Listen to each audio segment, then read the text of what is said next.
અમદાવાદમાં આજે સવારે નમો યુવા રન ફોર નશામુક્ત ભારત મેરેથોન યોજાઈ હતી।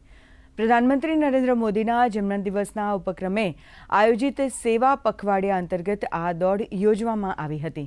કર્ણાવતી મહાનગર યુવા મોરચા દ્વારા આયોજિત નમો યુવા રન મેરેથોનને ગુજરાત રાજ્યના આરોગ્ય મંત્રી ઋષિકેશભાઈ પટેલ ફ્લેગ ઓફ કરાવ્યું હતું।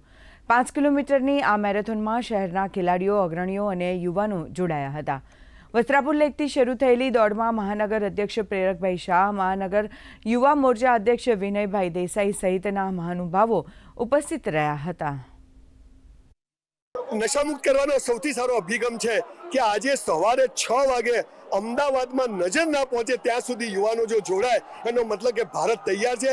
અને આપણા વડાપ્રધાનશ્રીના જન્મદિવસ નિમિત્તે આજે 75 જગ્યાએ જો આટલા બધા લોકો દોડતા હોય તો હું માનું કે જે કંઈ થોડી ઘણી ન્યુસન્સ વેલ્યુ આવી છે ડ્રગ્સની, એ પણ બહુ જલ્દી નીકળી જશે, એવો મને પાક્કો વિશ્વાસ છે। આપણે સૌ નશામુક્ત ભારત માટે સૌએ સાથે રહેવાનું છે અને ભારત માટે કામ કરવાનું છે, દેશ માટે કામ કરવાનું છે। અને જે પણ લોકો કોઈ પણ કુટેવમાં હોય પ્લીઝ બહાર આવી જાય અને નશામુક્ત ભારતમાં આપ સૌ જોડાઓ અને નશામુક્ત રહો, હેલ્ધી રહો, એવી બેસ્ટ વિશેસ।